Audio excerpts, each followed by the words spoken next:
Good evening, everyone. Sava here from Football Heritage TV. Hope you are all well. Who saw Lionel Messi's goal today? Oh, I reckon he's got a future, that boy. On a serious note, it's all getting a little bit Spursy, isn't it? Rumours every day, reports of this player coming, reports of that player going. Today we've seen Longley leave after his loan spell, Dan Zuma after his loan spell, Lucas Moura has now left the club, Mundell has left the club on a free. Will Kane stay? Will Kane go? What's happening with Son? How long is he going to be out for if he's having this surgery? All these questions. But today, the news has been about Leicester City and two of their players, James Maddison and Harvey Barnes. Now, reports will always be reports. Do we believe them? There's got to be fire because there's smoke, right? Got to be. But to the extent of the truth, we really do not know. So let's dig deep into this.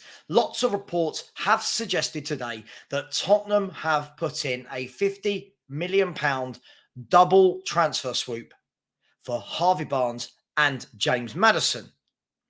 Now, other reports will say 60 million gets the deal done and that both players obviously want to leave because they don't want to play in the Championship, and 60 million pounds would see a deal done for those two players. I'll be brutally honest with you. I would have paid 60 million just for James Maddison. So if you're getting Harvey Barnes and James Maddison for 60 million, I think that would be some very smart business. I've always said, I've said for about 7 years since I first saw James Maddison playing for Coventry all those years ago before he went on loan to Aberdeen, then to Norwich, then to Leicester. I like him. He's been as a football fan, one of my favourite players to watch and one of my preferred targets that I would want Tottenham to go for year after year. Anyone who's known me will know I've been saying that. Anyone who watches my shows knows how much I want James Maddison at Tottenham. This guy, for me, is an absolute no-brainer. Harvey Barnes, I don't think it's a no-brainer, but I think Harvey Barnes adds good squad options. From speaking to Leicester City fans, got a few that come into the channel, obviously my good friend Wayne Holland, will tell you that Barnes is a very good player, sometimes can go missing a little bit. But as a good squad option, you've then got him who can play out wide. If Kulu signs, he can play out wide. Son can play out wide. You've got some options now. So one, for me, is a no-brainer. The other one, I would take a punt on. Let's break them down as footballers, shall we, individually, to see what they would bring to Tottenham. Now, I'm going to cast your mind back to when Jose Mourinho, that was nearly a word, Jose Mourinho had just taken over Tottenham, and one of the first things he tried to do was convince Christian Eriksen to stay at the club. Now, Christian Eriksen hadn't had a great year, and people were talking about he down tools, but he was the only creative force in the team. Obviously, Harry Kane now does that job of the number 10 and of the number 9. But at that time, Christian Eriksen was our creative force. He was the guy that you could put in the hole, give him the ball with his back to goal, front to goal. It didn't matter. He knew what he was going to do. He always found the pockets of space and he knew his next pass. Was he going to slow the game down? Was he going to retain possession? Was he going to quicken up the game with some speed? Was he going to play a through ball into the channels or play a through ball for the forwards to run onto? And we've lost that. We've not had that for many years apart from Harry Kane. So for me, James Maddison, let's break him down. He is that guy. I'm going to explain how he's that guy. First of all, let's look at some of the positives of James Maddison. James Maddison is a seasoned Premier League footballer. He is homegrown with it as well. This is a man that is now starting to get game time for England. Many said he should have played during the World Cup when he wasn't given any minutes at all, which was a complete travesty. But this is a guy that can make things happen. Now, I'm about to look at some of his stats at Leicester City to back that up, because I feel like we can all just say, oh, I like him. Okay, but why do you like this player? You know, what do they do? Can you back it up? So let me try and back it up. First of all, without the stats, he's a wonderful playmaker. He scores goals. He's homegrown. He's a really good age at 26. He's a set piece specialist, and he knows the league really, really well. And he's an England international. Now, if we look at his stats to back that up, this season, he's played 30 Premier League games and he's got 19 goal contributions. So that means 2/3 of the games that James Maddison plays, he contributes something in terms of a goal or assist. The season before, 35 games and 22 goal contributions, 13 goals and 9 assists. This is just Premier League, by the way. So that means in the last 2 seasons alone, this man has over 40 goal contributions in the Premier League. That's very good.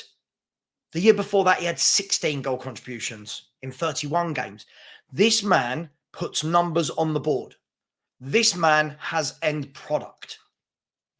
This man, other than Harry Kane, in the last 4 years, has got the most goal contributions of any English footballer. So take Kane out. He's done more than Ivan Toney, more than Callum Wilson.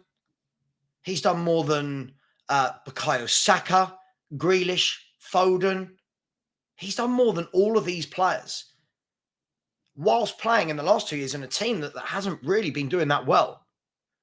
So for me, I think James Maddison is the ultimate no-brainer. I still see people come into my YouTube channel chat saying that they don't want him, that he's too lazy. But when you look at it, end product is definitely needed. And our midfield completely lacks that creativity. So can we really turn down a James Maddison?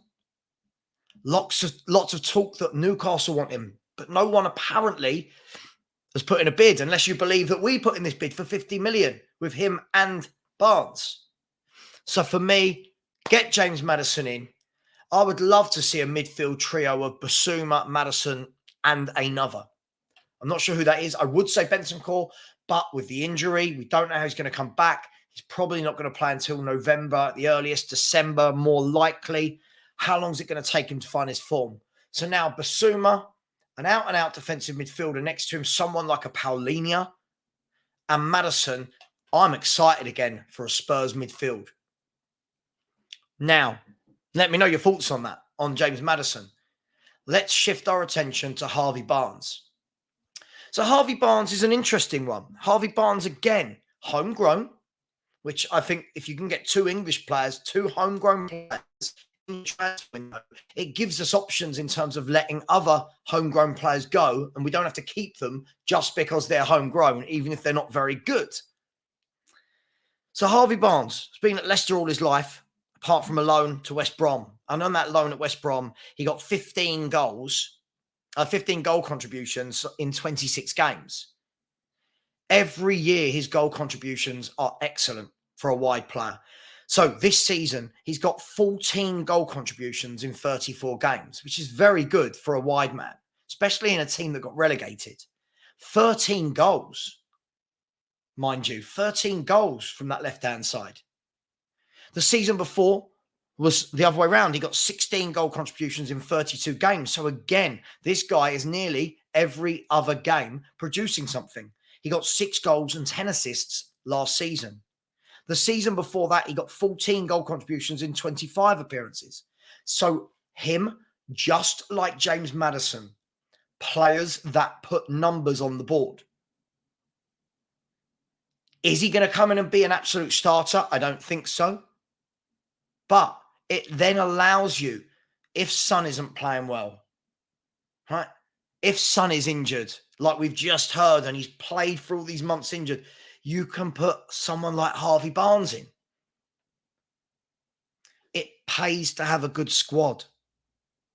It pays to have a good squad. We desperately lack, we lack an 11, but we desperately lack anything that comes off a bench and does anything. So do all these players have to start at the same time? No. But I think they can come off the bench. They can start games. They can come off the bench. options. Again, Harvey Barnes is quick as well.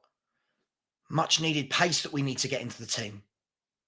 With his pace and his goals, with James Maddison's creativity and his goals, it just looks like these two signings make sense. 60 million.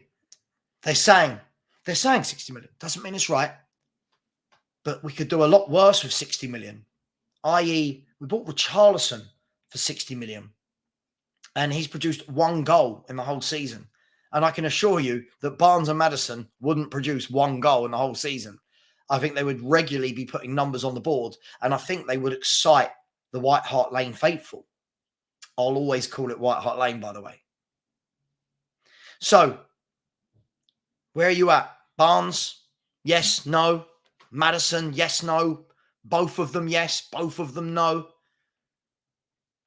All I know is this.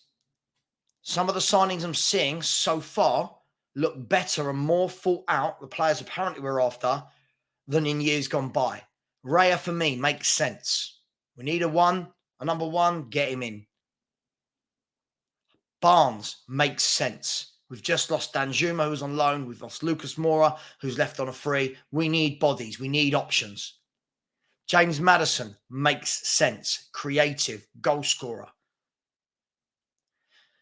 Now, what I do want to see from Spurs, and I'm sure I'm not alone in this, I'm sure many of you will agree with me on this, apart from the people that never agree with me just because it's me. After this, surely we've got to start seeing some centre-backs being linked to this football club. Surely. We had the whole saga last summer, didn't we? We're going to sign centre-backs. This is the list of 10. I remember people like Ali Gold saying, this is the list of 10, and we're getting 2 from this 10. All these names were in there, weren't they? Botman was in there, and, Guehi was in there, and Joachim Anderson was in there, and Bastoni was in there, and Vard. We're going to get 2 of these. Roll forward 12 months. We still haven't bought centre-halves. We must do. I don't think this is just me with my opinion. I think the whole Spurs fan base knows centre-halves are paramount. And so far, the only centre-halves I'm seeing us linked with are Ibanez of Roma and Nelson from Turkey. Would you take these players? Let me know, which centre-half should we be going for? Lots of people chucking names, don't they? Like Tapsoba, Hincapi, basically the 3 centre-halves of Bayer Leverkusen. You get people that would take Connor Cody for experience, Smalling for experience. Some people like Ibanez, some people don't. We've got to buy them though, right? But so far, the signs we are seeing look positive. I'm not going to get carried away about it. They look positive. If you get in Raya, Barnes, Maddison, all homegrown, all Premier League, all with Premier League experience and plenty of it, just maybe we will start to see some green shoots. Maybe. Just maybe. So let's back Ange Postecoglou. Let's back these signings if they come in. And maybe we can make a good season next year. By a good season, I mean, we've got to build. We've got to grow. But maybe, just maybe, we might surprise a few people. Thank you very much. We've had a lot of subscribers this last week. Lots of subscribers. Thank you to everyone who watches my lives. Thank you to all the support on the videos. Please like, please subscribe. We are 9 subscribers away from 6K. And that would have meant we've nearly done 1,000 subscribers in 5 weeks. So please, if you've enjoyed this video, if you like my content, please sub. Thank you very much. Really appreciate it. And I look forward to speaking to you all again soon. Take care, everyone. Bye-bye.